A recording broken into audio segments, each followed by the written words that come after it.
in America's partnership with each of these countries stronger than ever before. And I've had a relationship long before this. We've had a great relationship with some of the leaders sitting at the table, and I understand the importance of this region. One of the most important regions. A lot of people don't know that or didn't know that. One of the key items on our agenda is critical minerals. In recent weeks, my administration has strengthened American economic security by forging agreements with allies and friends across the world to broaden our critical mineral supply chains. We had a great relationship and a great meeting with President Xi of China. And we went also, as you know, our new and fantastic Prime Minister of Japan. If you take a look, what we've done is pretty amazing. We were with the President of South Korea. We went to Malaysia and lots of other places and had a lot of meetings while in South Korea. And I think it was a tremendous period of time. We took in at least $2 trillion pouring into our country. There's never been anything like it. We have almost $18 trillion of investment.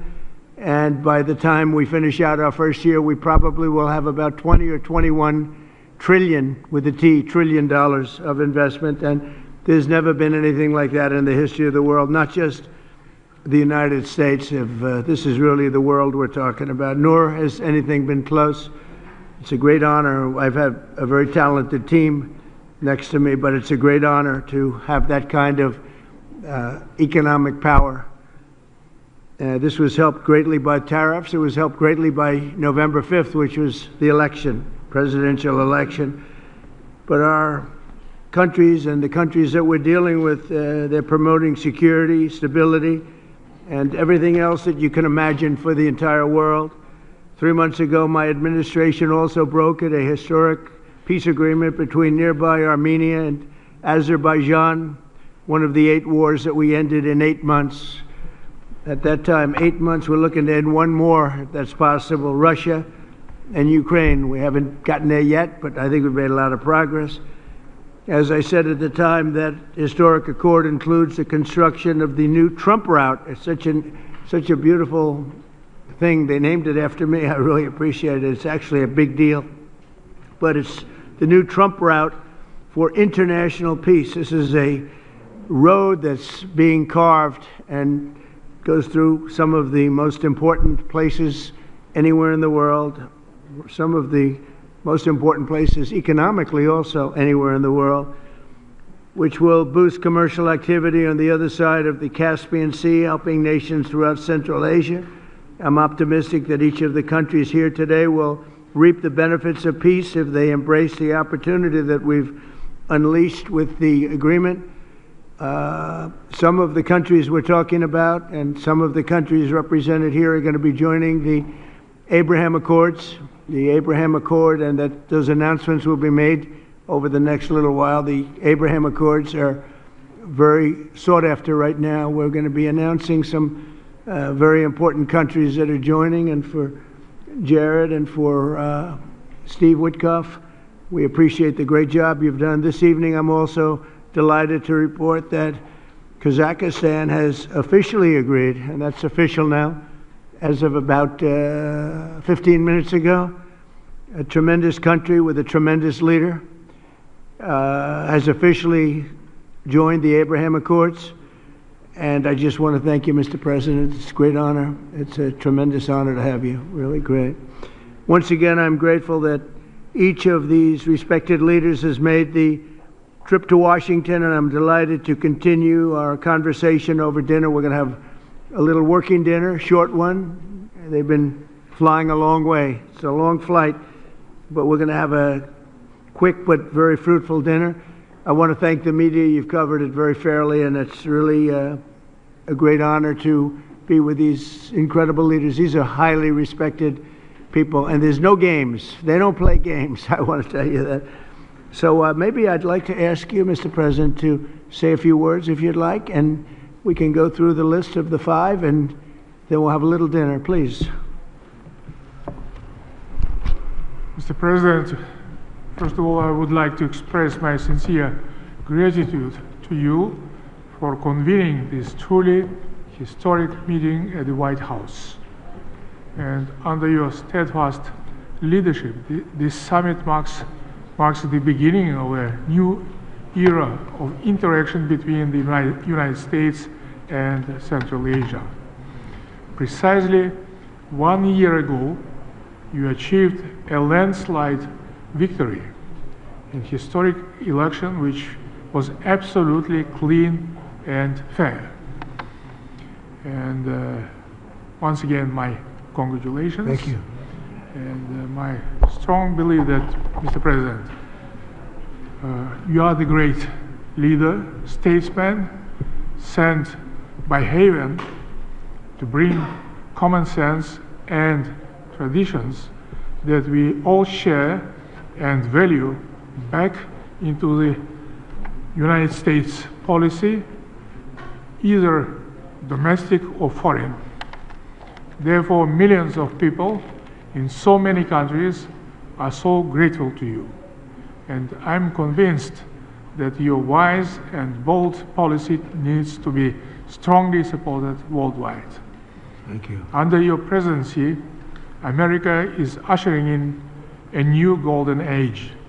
I commend your far-sighted vision of making America great again. This inspires me to pursue target-oriented strategy towards building just and strong Kazakhstan on the basis of my concept, law and order. As President of Peace, you, Mr. Trump, brought to an end 8 wars just within 8 months. Thus, you have evidently reinforced America, its role as a pillar of international stability. Mr. President, I highly appreciate your unwavering support to advancing Kazakh-American multifaceted cooperation. As early as in your first term in the White House, our relations have been legally fixed as enhanced strategic partnership. The United States is the largest investor with over $100 billion in our economy as its perpetuum mobile. Our trade turnover has doubled in recent years and is approaching $5 billion. We cover almost 25% of America's domestic uranium demand. Kazakhstan has become a home country for 600 American companies. So I think that it's a very good figure, and during my visit alone, our businesses are concluding deals worth over $17 billion, paving the way for even greater B2B partnership. So my political will to seize all those unique opportunities, and this will is firm, and I will keep all important issues under my personal attention. I have no doubts that we have very bright future as it comes to our bilateral cooperation. Thank you, Mr. President. Thank you, Mr. President. Great job, too. Thank you very much. Please.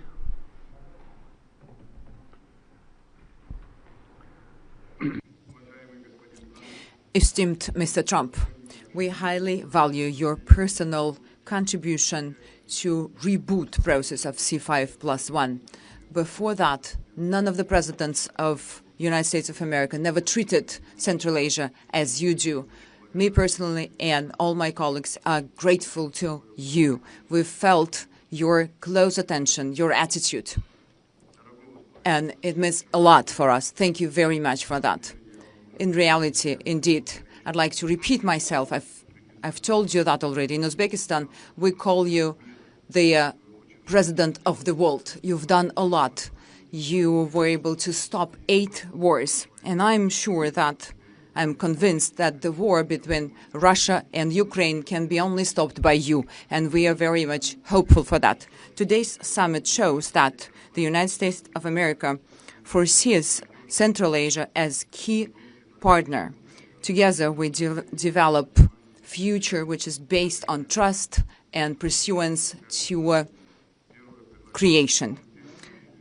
I have a number of proposals. We would like to establish a permanent secretariat and place it based on rotations in different countries of Central Asia. Number two, to establish a coordination council on investments and trade, and to provide for the systemic dialogue between public authorities and companies. We think that the idea to establish a Central Asian investment partnership would be a good idea. So we were able to agree on that in 2020. We are ready to continuously work with the U.S. on establishing communicational and energy projects, transportation, to link Central Asia and Europe, applying and using Trump route. 3-year plan has been established, as I told you already, to implement our investment program for $34 billion. Those are large projects, and we've discussed it with you already, both in New York and today I've mentioned it to you. So we have strong perspective. Once again, I would like to express my deepest gratitude for all that has been already done.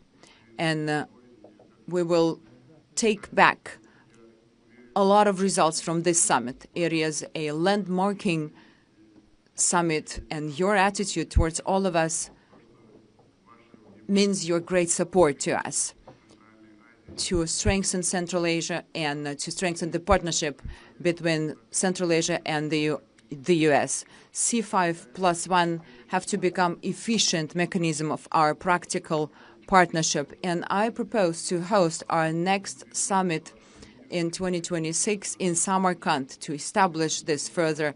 I'm pretty sure that, I'm convinced, Mr. Trump, that under your leadership it will be a strong partnership. Thank you very much for your attention, and we will be well prepared for the summit in Samarkand.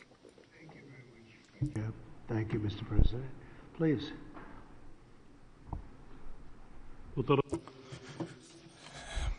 President Donald Trump, I thank you very much for the invitation to participate in today's very important high-level commemorative meeting in the format of C5+1. The Central Asia and the United States, you play a remarkable and highly commendable role in ensuring peace and stability in conflict regions around the world, and your peaceful efforts are worthy of praise, and I extend my heartfelt congratulations to you, Mr. President. And today our collaboration, our wide-ranging bilateral cooperation covers different areas: trade, economy, security. As it comes to our security cooperation, we particularly have an excellent cooperation on counterterrorism, fighting extremism and the drug trafficking. Mr. President, over 70 companies with American investment are operating in Tajikistan today, and 93% of my country is mountainous, and we have an abundance of natural resources, particularly water, hydropower, critical minerals and rare earth materials. Tajikistan is a home for 13,000 glaciers, and approximately 60% of Central Asian water resources originate in Tajikistan, and our country is rich in strategically important minerals, including rare earth minerals and critical materials. Tajikistan is a member of both the European Union's Critical Raw Materials Club and the United States Mineral Security Partnership Instrument. And according to the United States Geological Survey, our country ranks the second in the world in terms of antimony production and is currently the largest producer of metallic antimony, which is the United States so deeply interested in, and we have a brilliant cooperation on this. And last year, antimony accounted for 97% of Tajikistan total exports to the United States. In 2024, Tajikistan produced and exported 17,000 tons of metallic antimony, primarily to the United States. And the activities of ANZOB joint venture and ANZOB Metallurgical Company in Tajikistan with American investment by Kassym, American company, exemplify our strong and long-enduring collaboration. However, there are still many opportunities in terms of trade and investment, and we are interested in expanding economic and trade cooperation between our countries. So there is a good opportunity to cooperate in creating new generation of sustainable artificial intelligence data centers.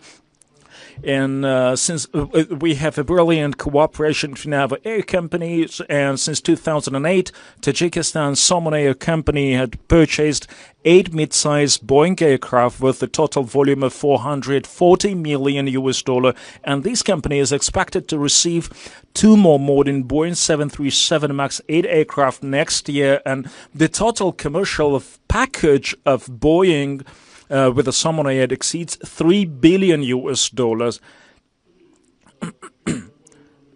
And American companies, so we have excellent cooperation with American companies over the last 20 years, and the American companies, they're particularly interested in antimony and many rare earth minerals, which Tajikistan has abundant resources, and Tajikistan, among the Central Asian countries, has a very rich, boundless potential and resources in critical minerals, and we are very keen to continue closely our cooperation on security items, which we are so concerned for so far. And I wish you every bit of luck and to your endeavors as a president of peace. Please.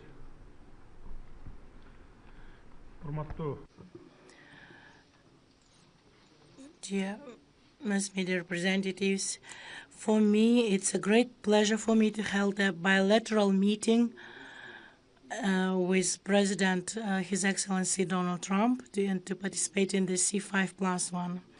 First and foremost, I would like to express my sincere gratitude to President Donald Trump for his kind invitation and warm hospitality and this opportunity to speak about important topics. Kyrgyzstan values the United States of America is one of the important partners in foreign policy. During our bilateral meeting, we discussed some actual topics of the Kyrgyz-U.S. relations, as well as the strengthening cooperation between the Central Asian countries. With regard to Kyrgyz-American relations, I would like to emphasize 4 main areas: economy and investment, including tourism, hydropower development, digital economy, artificial intelligence, and information technology, ensuring peace and security and stability. In this context, I wish to highlight the significant contribution made by President Donald Trump to strengthening global stability and to ending conflicts in different parts of the world. When I started my office of the president, I identified the main priority as resolve border issues with our neighboring states in the spirit of good neighborhoodness. Today, after 5 years, I am pleased to note that together with my counterparts, we have successfully achieved this goal, most importantly through peaceful means. As a result, the role of Central Asia in global politics has grown substantially, and major powers have shown increasing interest in cooperation with the region. The C5+1 format has become an important platform for advancing political dialogue, and I'm very glad about that. I would like to express my special appreciation to Your Excellency President Donald Trump for initiating and hosting today's summit, and we really feel warm hospitality. We highly value this step and regard it as a demonstration of the United States' goodwill and commitment toward Central Asia and friendship. I am confident that our joint efforts will lead to concrete, mutually beneficial outcomes for both nations and people. Thank you very much for your attention. Thank you very much. Thank you very much. Please.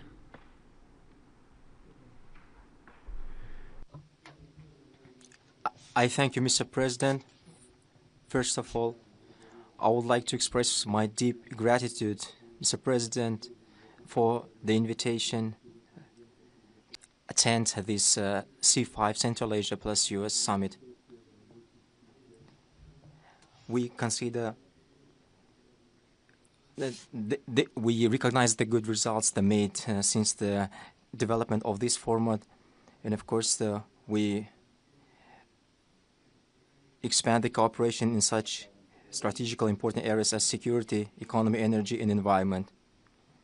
We believe that the results of this summit will lead us to further expansion of multi-phase cooperation between Central Asia and the United States of America. I do appreciate, Mr. President, for your warm hospitality. I do appreciate. Thank you very much, and thank everybody. We'll have a little more to discuss, but a lot of progress has been made today, and it's a great honor to have you with us in the United States of America. Thank you. And to the media, maybe a couple of questions, ideally on this topic, please. Please. Kazakhstan and the US have signed over $17 billion in new deals in aviation, minerals, and digital technology. In your view, which area of this partnership matters most? And second question, President Trump, when can we report that you will be the first US president to visit Kazakhstan? When will you be our guest? I think it's very possible that we'll do that. And I think all of those are very important items when you think of it, right? It's, you never know from year to year. One becomes more important than the other, but they're all important, and your country has great natural resources and a great president. Very great president. Thank you. Okay, thank you very much. Yes, please. Vanik amendments. We are just expecting. What? Say it again. Jackson-Vanik amendments. Oh, go ahead. Yeah, go ahead. Well, thank you, Mr. President. Look, Jackson-Vanik is overdue to be repealed. With the help of the president, with working with the president, we are going to get that repealed in the very near future. Thank you, Mr. Okay, thank you very much. Yes, please. On this topic, Kazakhstan already has diplomatic relations with Israel. Can you talk about the significance of this agreement in terms of what it would signal to the region as Gaza moves toward rebuilding? And on the shutdown, there's been discussion about potentially a deal, but it would involve rehiring the federal workers who were laid off. What's your opinion of that? Well, we're going to see about the shutdown. Look, the shutdown is caused by the Democrats, and we're not going to spend $1 trillion or $1.5 trillion on health care for people that came into our country illegally, many of them from prisons and many of them drug dealers and murderers, 11,888 murderers.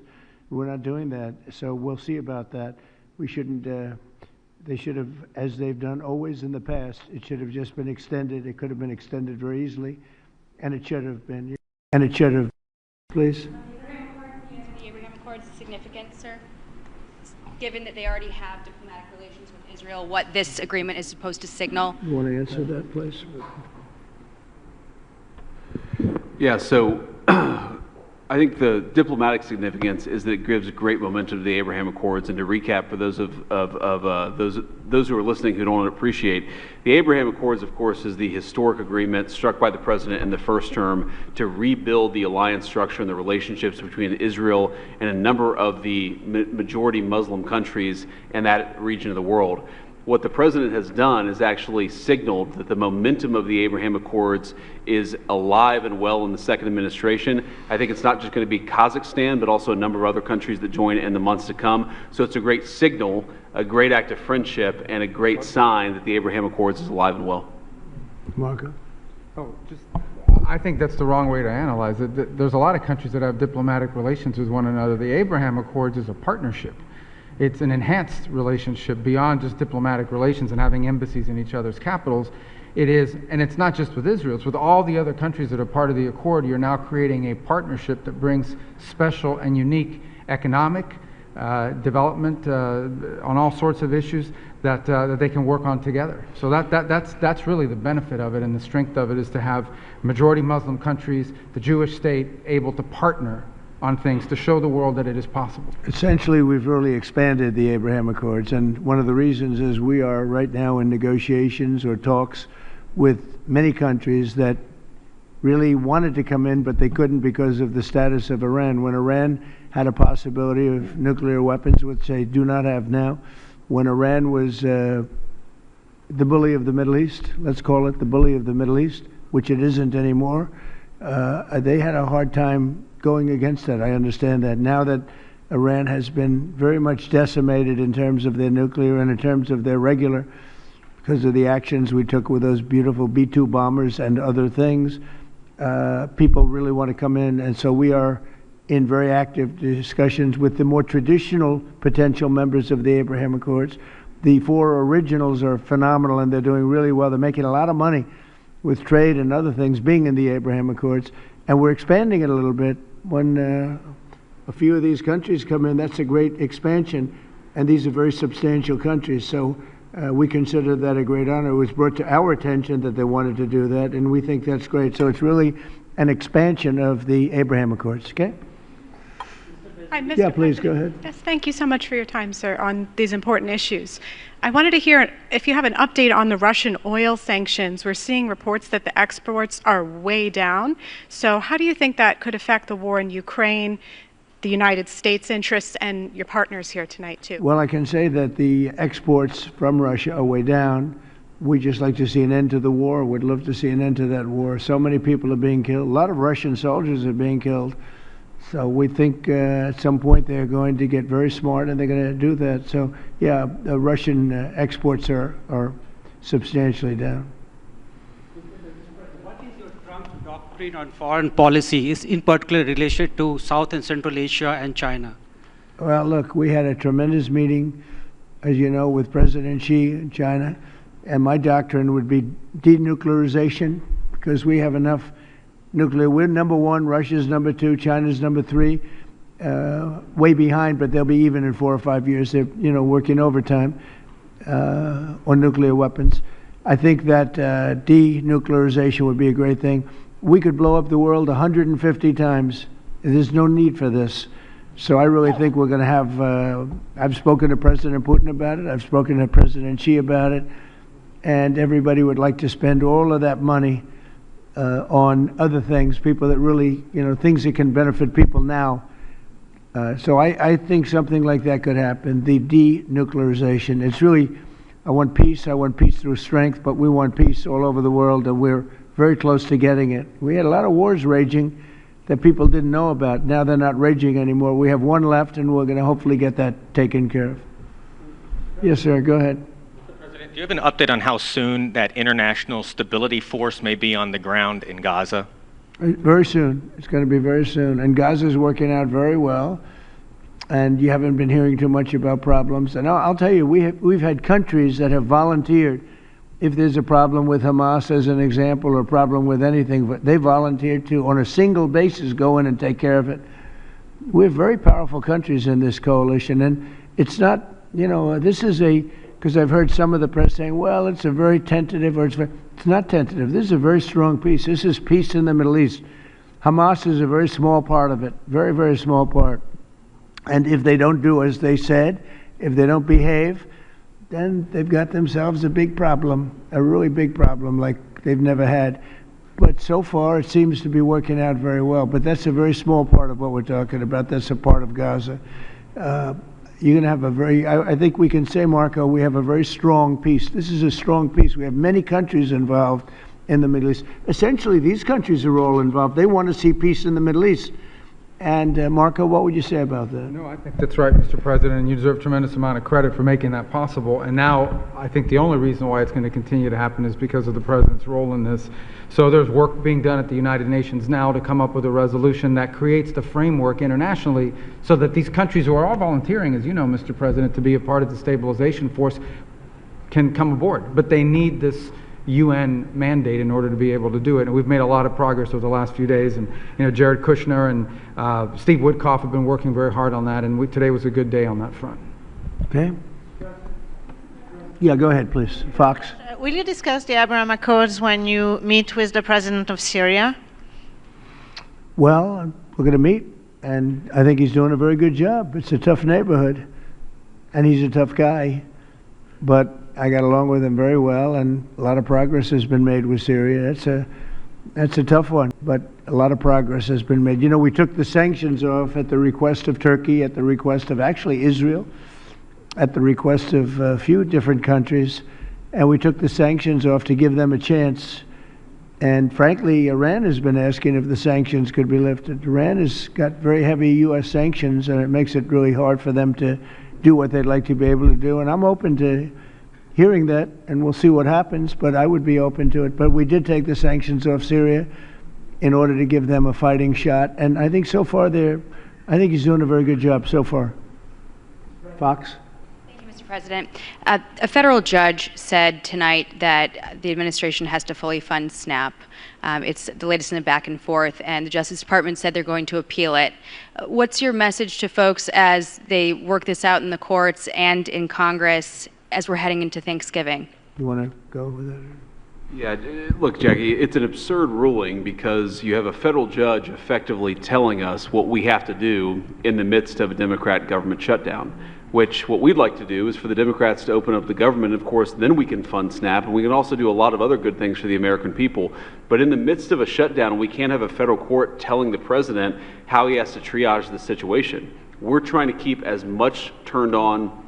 We're trying to keep as much going as possible. The president and the entire administration are working on that, but we're not going to do it under the orders of a federal judge. We're going to do it according to what we think we have to do to comply with the law, of course, but also to actually make the government work for people in the midst of the Democrat government shutdown. If they would like to end this, we would welcome working with them to end this government shutdown, and then we wouldn't have to triage what we're going to fund and what we're not going to fund. And the last thing that I'll say is the American people are unfortunately about to start suffering some very real consequences because of the shutdown. In the past, when you had a government shutdown, you would have under the Obama administration, they would lean into all of the problems it was going to cause for the American people at the beginning of the shutdown. The president has told us to keep as much going as humanly possible, but after 30 days of this thing, 40 days of this thing, you're going to start seeing very real travel delays. That's because the Democrat government shut down. You're going to start seeing SNAP benefits run out. That's because the Democrat government shut down. They should stop this charade and open up the government. That's what we want them to do. We've been asking them to do it for 40 days. It's time. And you know, one other thing, our country has to remain very liquid because problems, catastrophes, wars, could be anything. We have to remain liquid. We can't give everything away based on a number. Here's an example. When I was president, the number that you're talking about was a tiny fraction of what it is now. Biden went totally crazy, gave it to anybody that would ask, gave it to people that were able-bodied, had no problem. Anybody that would ask, we get the number. And it's many times the number of people are on. This wasn't meant for that.